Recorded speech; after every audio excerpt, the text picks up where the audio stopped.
शकूर खान साहब की ईवीएम को हटाओ, मैं बिल्कुल हम उसके लिए कोशिश कर, मैं आपको विश्वास दिलाता हूं ईवीएम उत्तर प्रदेश के चुनाव से पहले ही हटवा देंगे हम। तो मैंने कहा कि वो भी ईवीएम से ही, ईवीएम की तरह ही बहुत महत्वपूर्ण है, वो अपने एजेंडे के प्रति पूरे देश को तबाह करने पर तुला हुआ है।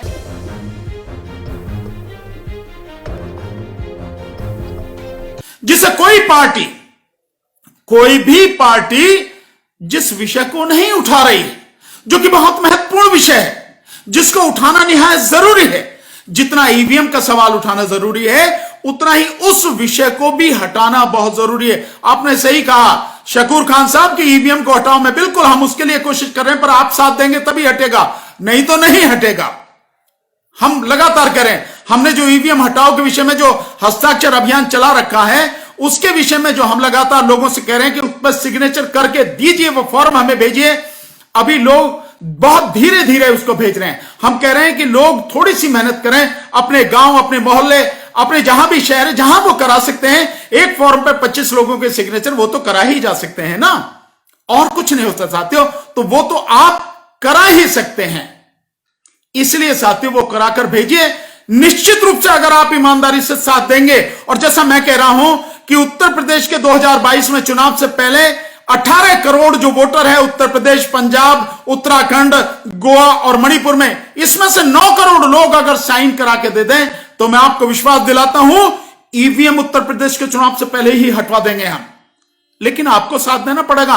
मैं अकेला रास्ता दिखा सकता हूं आपको, उस रास्ते पर चल सकता हूं, उसके आने वाली मुश्किलों को अपने सीने पर ले सकता हूं, झेल सकता हूं। साथ तो आपको देना पड़ेगा, चलना तो आपको भी पड़ेगा। वही मैं कोशिश कर रहा हूं, लेकिन अभी तक जितना साथ चाहिए वो है नहीं। लोग फेसबुक पे, ट्विटर पे, व्हाट्सएप पे लगातार साथ देते हैं, पर साथ चाहिए जमीन पर, साथ चाहिए सड़क पर। आंदोलन सड़क पर होते हैं, लड़ाई सड़क की होती है, सड़क पर जीती जाती है, तो वहां साथ चाहिए। और इसी के लिए अब जो मैं आपके सामने बात रखने जा रहा हूं वो ये है साथियों, जैसा मैंने कहा कि वो भी ईवीएम से ही, ईवीएम की तरह ही बहुत महत्वपूर्ण है, वो बात आपके सामने मैं रखने जा रहा हूं। और वो बात है साथियों निजीकरण की। आपने देखा ना किस तरह से, कितनी बेशर्मी से इस देश का प्रधानमंत्री 196 पेज की 2 वॉल्यूम में 2 किताबें छापकर देश को बेच रहा है। देखिए आप कितनी बेशर्मी से, और लोग चुप हैं। अफसोस की बात यही है कि समझ में नहीं आता कि इन लोगों को क्या कहा जाए। जिंदा लाश की तरह घूमते हैं, मुर्दे हैं बिल्कुल। मुझे कहने में कोई शक नहीं है कि मुर्दे हैं बिल्कुल, जो अपने लिए, अपने बच्चों के आने वाले भविष्य के लिए आवाज नहीं उठा सकते, साथ नहीं दे सकते, बोल नहीं सकते, लड़ नहीं सकते, संघर्ष नहीं कर सकते। क्या कहेंगे आप ऐसे लोगों को? सब कुछ उनकी, सबकी आंखों के सामने, पूरी दुनिया की आंखों के सामने सब कुछ लुट रहा है, सब कुछ बर्बाद हो रहा है, सब कुछ तबाह हो रहा है। और एक सरकार, एक देश का अहंकार में चूर, हिंदुत्व के नशे में चूर, अपने एजेंडे के प्रति पूरे देश को तबाह करने पर तुला हुआ है, बेचे जा रहा है देश को, और लोग चुप हैं। कोई बोलता है तो उसको कहते हैं ये तो पागल है यार, बोलते ही रहते हैं। हां, ऐसे ही पागलों की वजह से यह देश शायद थोड़ा बहुत बचा हुआ है। लेकिन अब भी अगर नहीं बोलेंगे, सब मिलकर नहीं बोलेंगे, कदम नहीं उठाएंगे, तो पूरे देश को तबाह होने में बहुत ज्यादा समय नहीं लगेगा। मैं आपको विश्वास दिला सकता हूं साथ, तो बहुत विश्वास के साथ कह सकता हूं। और निजीकरण देखिए किस तरह से, नाम उसका दिया है NMP, नेशनल मॉनेटाइजेशन पाइपलाइन। आप देख रहे हैं कैसा बढ़िया शब्द दिया है, नेशनल मॉनेटाइजेशन पाइपलाइन। हर चीज की कीमत लगाओ, और वो पाइपलाइन में क्या क्या है?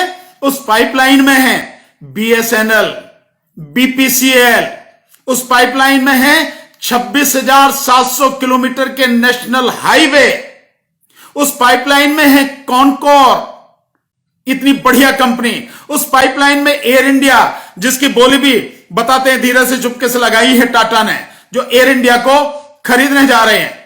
उसकी पाइपलाइन में है इस देश के हवाई अड्डे, उसकी पाइपलाइन में है इस देश का रेलवे, रेलवे के सारे ट्रैक ही बेचे जाएंगे। अभी तो धीरे धीरे थोड़ा ही हुए हैं कि इतनी जो है ट्रेन बेची जाएंगी, इतने रेलवे स्टेशन बेचे जाएंगे, इतने ट्रैक बेचे जाएंगे, सारी चीजें हैं, धीरे धीरे ये सब कुछ होगा। और लोग चुप बैठे हैं। मतलब अफसोस की बात है, बड़े दुख की बात है। कई बार बड़ा गुस्सा आता है, कई बार बहुत, मतलब क्या बताएं, लोगों की समझ जिस तरह की हो गई है। मैं तो यही कहता हूं कि बस जिंदा लाश है, मुर्दा है। इतना जगाने की कोशिश करो, उस पर भी नहीं जागते, उस पर सुनने को तैयार नहीं है, मानने को तैयार नहीं है, साथ आने को तैयार नहीं है। कौन लड़ेगा तुम्हारी लड़ाई? किसी ईश्वर के इंतजार में बैठे हो? कोई भगवान आएगा, कोई देवी देवता आएगा? अगर होता तो इस देश में तो 33 करोड़ देवी देवता हैं, तो दुख दर्द होता ही नहीं यहां पे कुछ भी। यहां तो सब कुछ पहले ही ठीक हो गया होता। ऐसा है तो नहीं, ऐसा हुआ तो नहीं, और ऐसा होगा भी नहीं, क्योंकि ऐसा कुछ है भी नहीं। यह तो एक आडंबर है जिस तरह से फैलाया गया।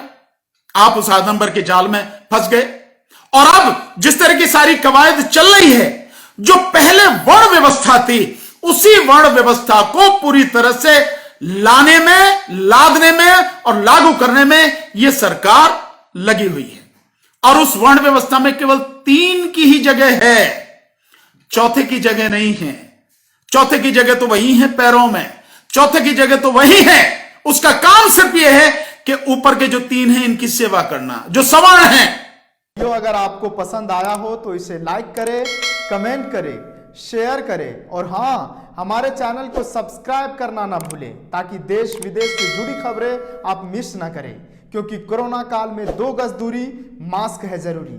नमस्कार।